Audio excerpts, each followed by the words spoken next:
In this edition of the Bucs MinuteCast, Leonard Fournette will be out in Sunday's game.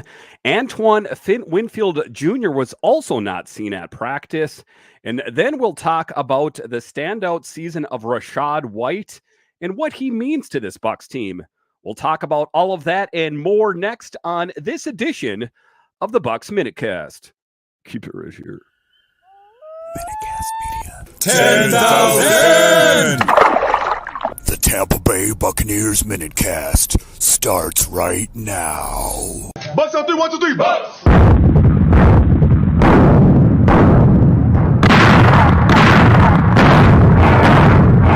This is the Tampa Bay Buccaneers MinuteCast.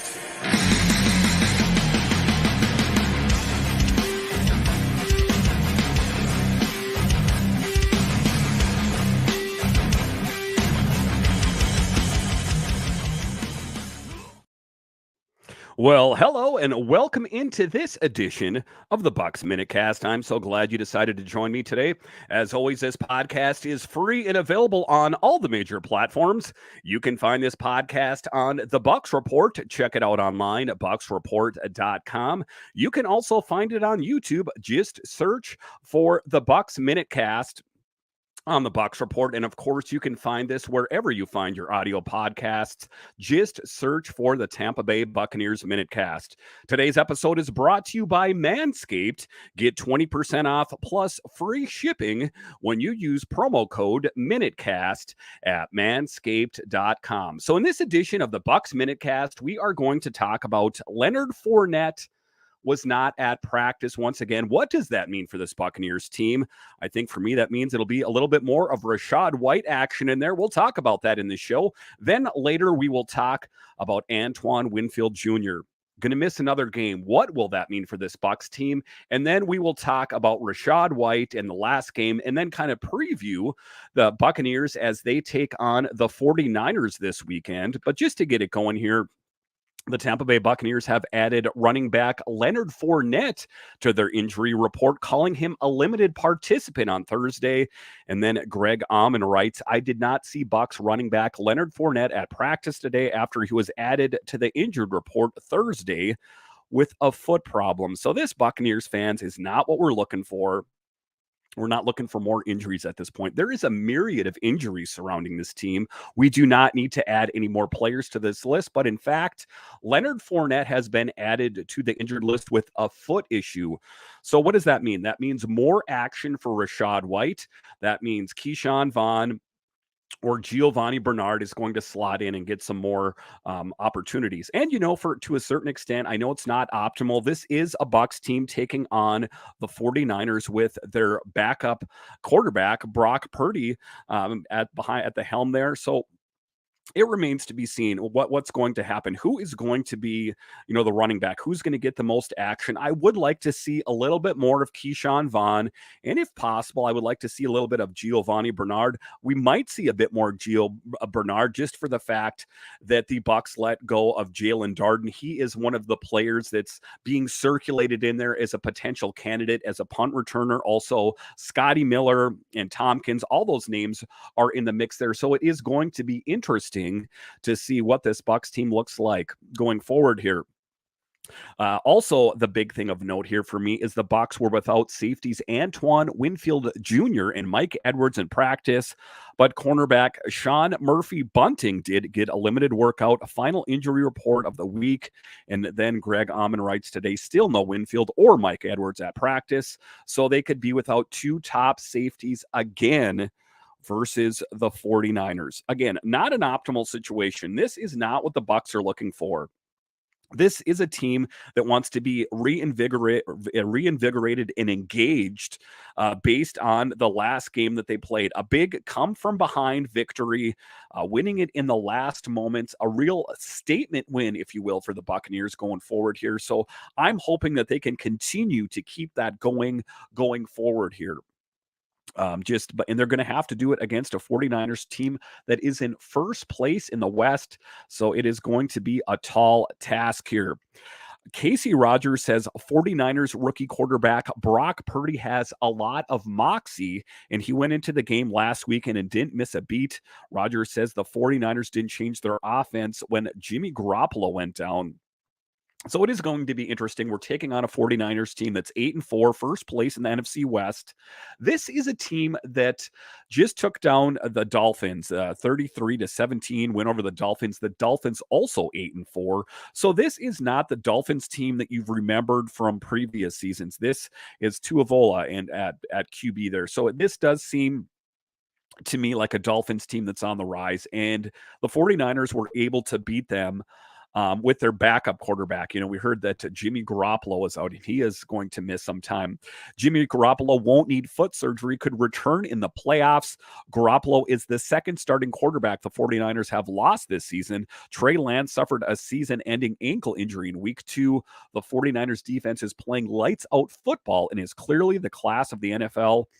NFL Network's Mike Garofalo on how the San Francisco 49ers seem pretty comfortable with quarterback Brock Purdy, despite quarterback Baker Mayfield's sudden availability. As we know, he found a job elsewhere. Purdy 22 was 2022's Mr. Irrelevant, the final pick of the NFL draft. So kind of getting put in the category of Mr. Irrelevant is not something that is seen as a positive thing. It's more of a pejorative, but this is a Bucs team that is going to have to be prepared to take on a 49ers team that wants to maintain their spot atop of the West there. Before Sunday, Purdy had appeared in just 3 NFL games. He came in extremely early when Garoppolo was hurt in the Niners' first offensive drive of the game. Purdy not only had to lead the offense, but had to handle a game plan that was constantly changing, and he managed to do both. He completed 25 of 37 passes for 210 yards and 2 touchdowns. So again, just taking a look at it, it's going to be a tough task. It's going to be a tough task in general, but it's going to even be more difficult in the regard that they're going to be doing without Leonard Fournette, Edwards, and Antoine Winfield Jr., or so it looks right now as I'm recording this on Friday. And it appears that that's going to be the case on Sunday. I guess anything is possible, but that is what it is shaping up to be right now. Not an ideal situation for the Bucs here, but just taking a look forward here, Keanu Neal, an interesting player for me.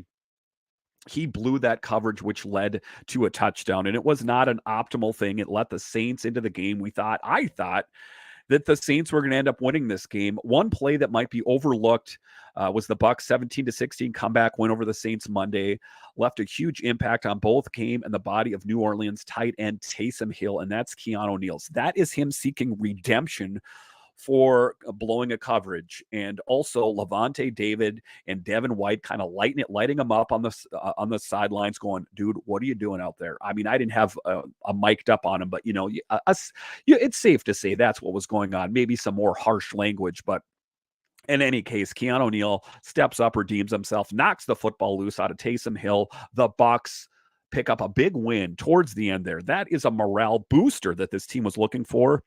The Saints faced 3rd and 17 from their 28-yard line with less than 3 minutes remaining and needed only a first down to perhaps melt away the rest of the clock when Hill appeared to catch a perfectly passed from quarterback Andy Dalton. But then Keanu Neal stepped in and did what he did best, and he knocked that football loose, and just a great thing. But as Hill tried to put the football in the game away, he was struck in the chest by Bucs safety Keanu Neal, one of the most violent hitters in the NFL. The pass fell incomplete, and the Bucs took over downs, allowing Tom Brady to mount the game-winning drive.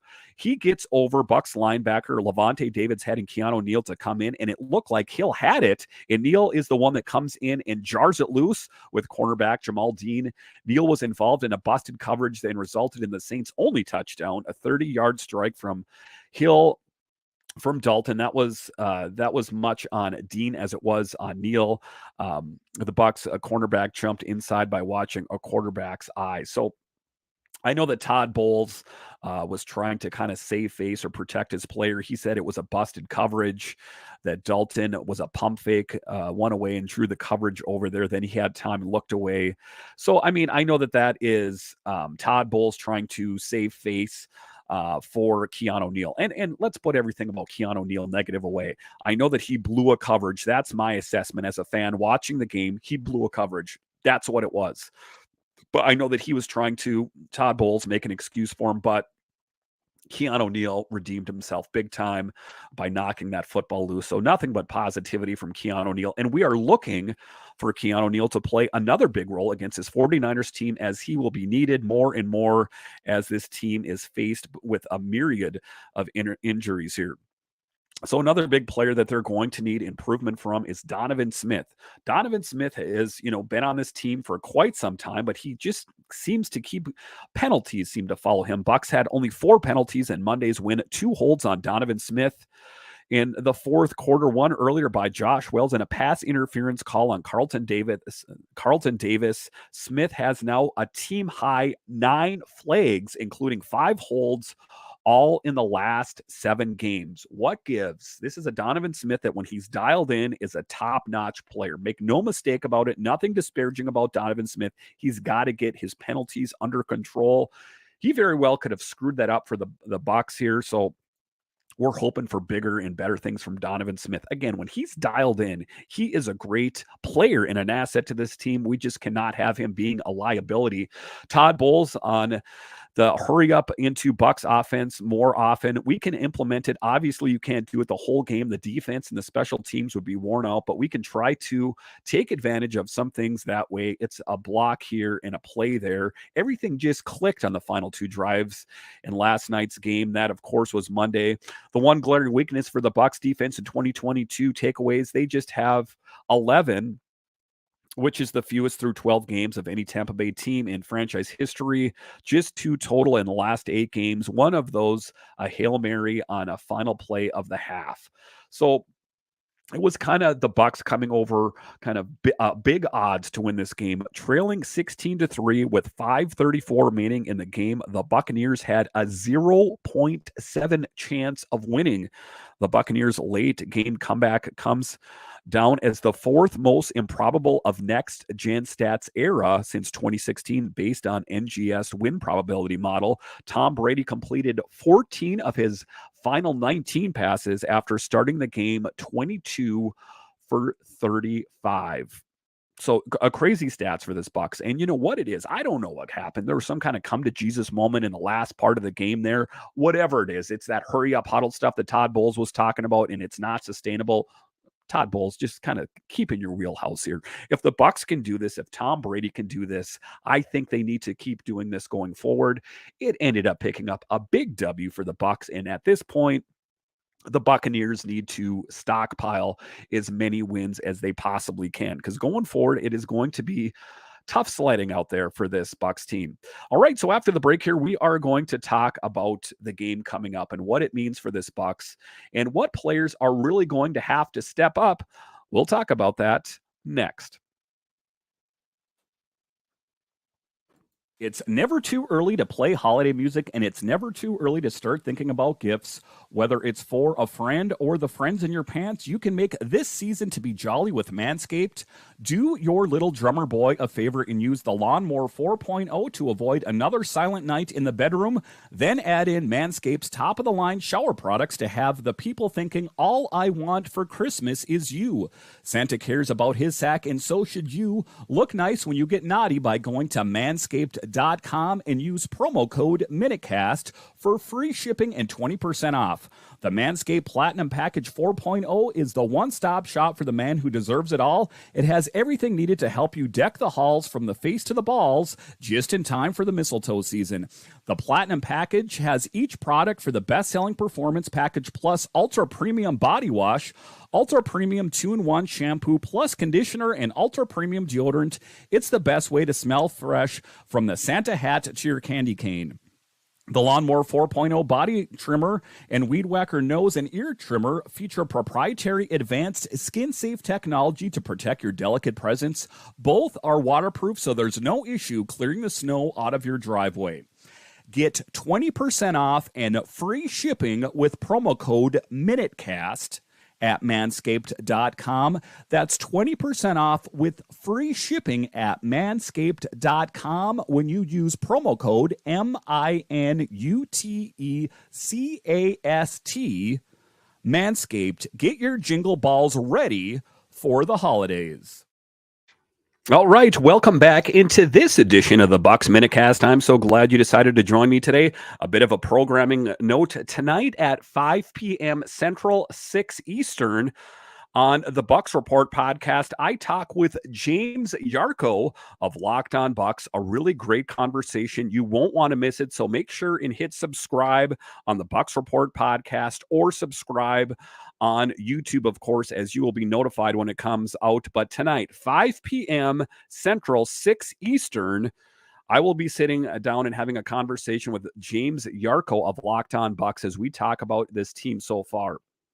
All right, just to get going on the second half here, we're talking about the Bucs. Tristan Wirfs, a big player missing from the team. A bit interesting, though.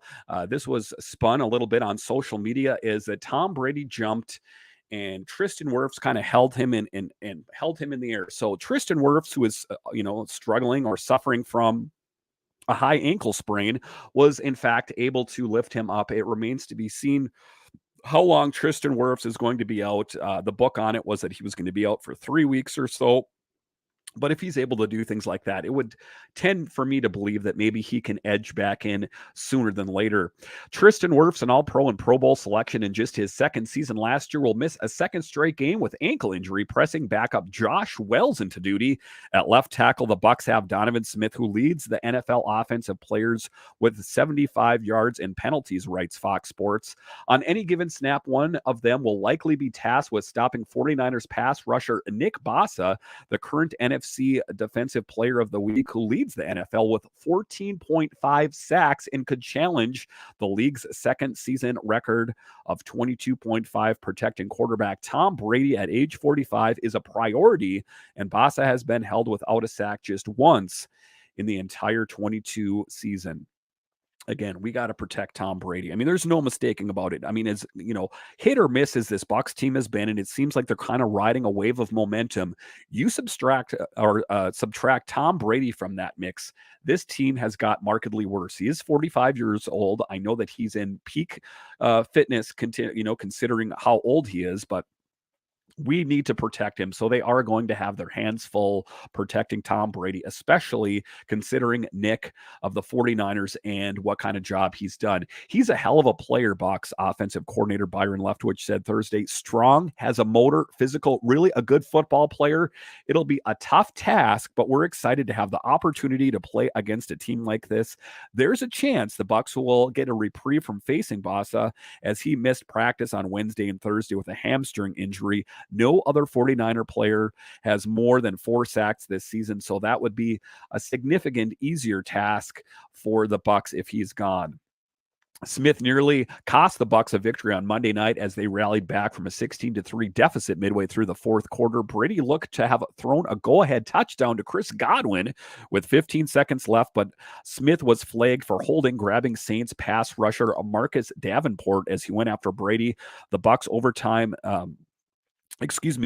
the penalty and won the game with 3 seconds left. But Coach Todd Bowles said Smith understands the need for more consistent play. He says it's a concern. He knows he needs to play his best game. We know he didn't play his best game. He'll bounce back from it. He understands.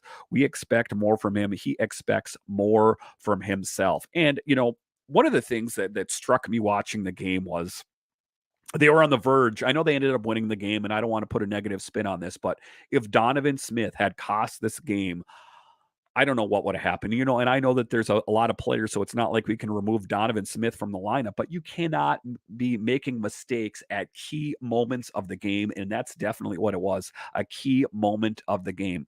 So this Bucs team is hoping to ride that momentum of positivity and winning going forward as they take on Brock Purdy and the 49ers. It should be a good one, and you won't want to miss it. So before I let you go here, once again, a reminder tonight on the Bucs Report podcast. It's available on all the different podcasting platforms. Hit the subscribe button so you know when the new episodes are available. It'll also be on the Bucs Report YouTube page, of course. A great conversation with James Yarko of Locked On Bucs, a true go-to podcast for me. All right, once again, thank you for joining me on this edition of the Bucs MinuteCast, and I'll talk to you again next time.